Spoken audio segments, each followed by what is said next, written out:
Hello बच्चों, चलिए प्रश्न को देखते हैं। प्रश्न है, अधिशोषण समतापी वक्र क्या है? फ्रेंडलिक्स अधिशोषण वक्र का वर्णन कीजिए। तो चलिए बच्चों यहाँ पर बात करें प्रश्न की मुख्य अवधारणा की। तो बच्चों यहाँ पर जो प्रश्न की मुख्य अवधारणा हम लिख सकते हैं, मुख्य अवधारणा जो कि बच्चों कुछ इस प्रकार है कि यहाँ पर अधिशोषित गैस की जो मात्रा होती है वह स्थिर ताप पर दाब के साथ परिवर्तित होती है। यहाँ पर हम लिख सकते हैं अधिशोषित अधिशोषित गैस की मात्रा, गैस की मात्रा स्थिर ताप पर स्थिर ताप पर दाब में परिवर्तन से दाब में परिवर्तन से प्रभावित होती है प्रभावित होती है होती है। तो बच्चों यहाँ पर बात करें अधिशोषण समतापी वक्र की, तो हम कह सकते हैं कि जो अधिशोषित गैस की मात्रा स्थिर ताप पर दाब में परिवर्तन के साथ परिवर्तित होती है, इसी को यहाँ पर व्यक्त करने के लिए एक वक्र बनाया जाता है जिसे यहाँ पर अधिशोषण समतापी वक्र कहते हैं। तो बच्चों यहाँ पर हम लिख सकते हैं कि जो अधिशोषित गैस है, अधिशोषित अधिशोषित गैस की मात्रा में गैस की मात्रा में स्थिर ताप पर स्थिर ताप पर दाब में परिवर्तन दाब में परिवर्तन से स्थिर ताप पर दाब के साथ परिवर्तन को दाब के साथ अधिशोषण की मात्रा में स्थिर ताप पर दाब के साथ परिवर्तन को दर्शाने के लिए परिवर्तन को दर्शाने के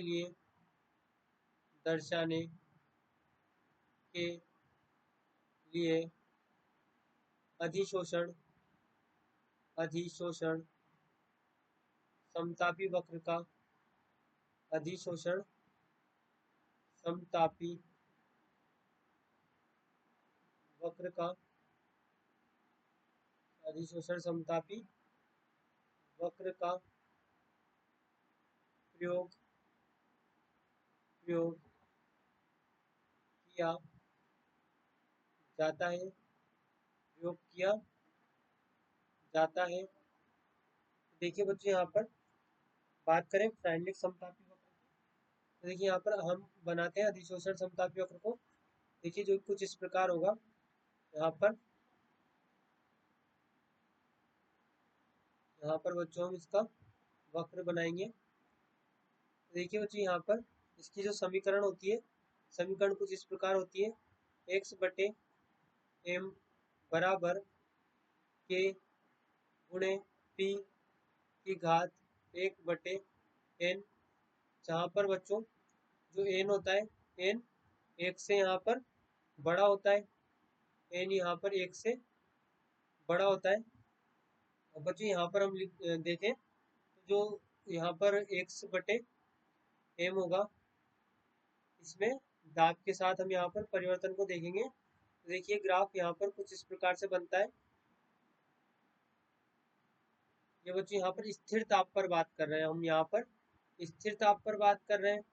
मान लीजिए बच्चों यहाँ पर कोई ताप है 244 केल्विन। अब बच्चों यदि हम ताप को बढ़ाएंगे तो ये वक्र नीचे आएगा, क्योंकि यहाँ पर ताप जैसे ताप बढ़ाया जाता है तो ताप बढ़ाने पर भौतिक अधिशोषण घटता है। निश्चित दाब पर ताप बढ़ाने पर भौतिक अधिशोषण घटता है। तो बच्चों यदि ताप बढ़ाया जाएगा तो बच्चों यहाँ पर ये जो वक्र है यहाँ पर कुछ इस प्रकार से होगा।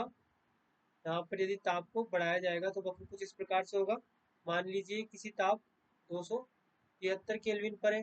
वही बच्चों बात करें यदि तापमान कम होगा तो भौतिक अधिशोषण उतना नहीं होगा, मतलब भौतिक अधिशोषण जो होगा वो बढ़ेगा। तो यहाँ पर देखिए वक्र कुछ इस प्रकार से होगा।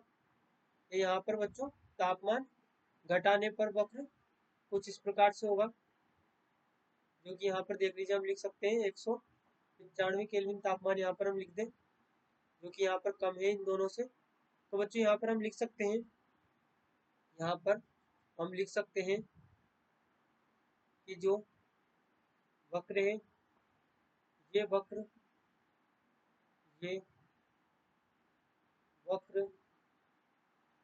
दर्शाता है कि एक दर्शाता है कि एक निश्चित दाब पर ताप बढ़ाने से भौतिक अधिशोषण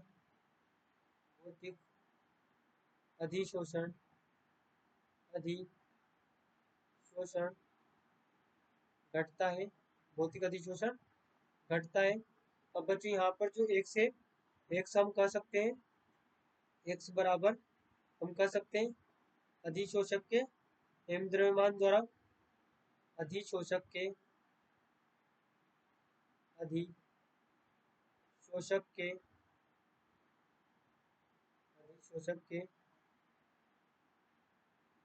m द्रव्यमान द्वारा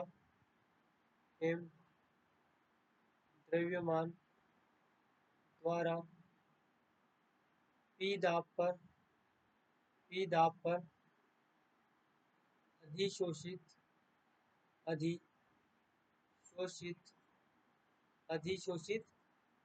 गैस की मात्रा को यहाँ पर दर्शाता है, गैस की मात्रा को यहाँ पर ये दर्शाता है। चलिए बच्चों आगे बात करें यहाँ पर फैनलिक समतापी वक्र की। तो यहाँ पर ये जो एक समीकरण है x बटा एम बराबर k डॉट p की घात 1/n, बच्चे यहाँ पर हम इसे इस प्रकार से भी लिख सकते हैं, यदि हम दोनों तरफ log से गुणा कर दें तो देखिए यहाँ पर log x बटे एम बराबर log k डॉट p की घात 1/n, जिसे बच्चों हम यहाँ पर इस प्रकार से लिख सकते हैं log x बटे एम बराबर log k plus 1/n log p।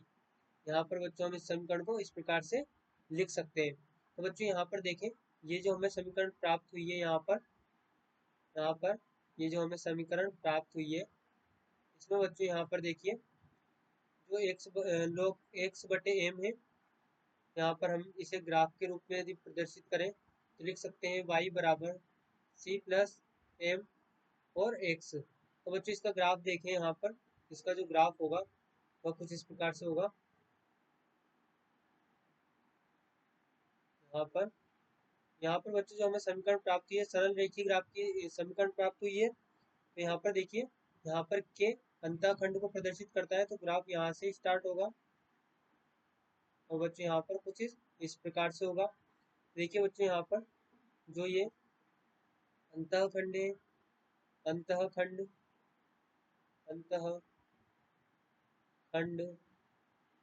ये बच्चों यहाँ पर log k होता है, log k होता है। वही बच्चों बात करें इसकी ढाल की, तो जो इसकी ढाल है, यहाँ पर इसकी ढाल होती है 1/n, बच्चों यहाँ पर x बटे एम, यहाँ पर log x बटे एम, log x बटे एम, log x बटे एम, और बच्चों यहाँ पर जो x की दिशा में होगा वो log p। तो बच्चों यहाँ पर ये हमारा फैनलिक समतापी वक्र है। देखिए यहाँ पर जब हम कह सकते हैं कि जब भी यहाँ पर बच्चों 1/n जो होगा, 1/n जो होगा, ये जब बराबर होगा 0 के, तो बच्चों यहाँ पर x बटे m जो होगा यहाँ पर स्थिरांक होगा, स्थिरांक, क्योंकि बच्चों यहाँ पर log k के बराबर हो जाएगा जो कि एक स्थिरांक है। तो यहाँ पर हम कह सकते हैं अधिशोषण इस जो यह जो स्थिति है, इस स्थिति में अधिशोषण दाब से स्वतंत्र होगा। अधिशोषण दाब से स्वतंत्र होगा। यानी कि बच्चों हमें यहाँ पर ग्राफ, यहाँ पर एक सीधी लाइन में ग्राफ मिल जाएगा हमें एक्स की दिशा में। वही बच्चों देखें, जब यहाँ पर 1/n बराबर होगा 1 के, तो बच्चों उस स्थिति में x/m जो होगा ये यहाँ पर बराबर होगा के पी के। और बच्चों जब के पी के बराबर होगा तो हम कह सकते हैं कि यहाँ पर जो x/m होगा ये समानुपाती होगा पी के, यहाँ पर समानुपाती होगा पी के। और बच्चों यहाँ पर हमें एक सीधी ढाल यहाँ पर एक सरल रेखा में ग्राफ मिलेगा। और बच्चों यहाँ पर ये यदि यहाँ पर जो 1 का मान है ये कुछ और हुआ तो यहाँ पर हमें उस प्रकार से हमें ग्राफ प्राप्त होगा। तो देखिए बच्चों, ये हमारा Freundlich समतापी वक्र होता है। Freundlich समतापी वक्र होता है। तो देखिए बच्चों, यहाँ पर हमने समझा Freundlich समतापी वक्र को, और यहाँ पर बच्चों हमने अधिशोषण का समतापी वक्र भी देखा। आशा करते हैं आपको प्रश्न समझ में आया होगा। धन्यवाद।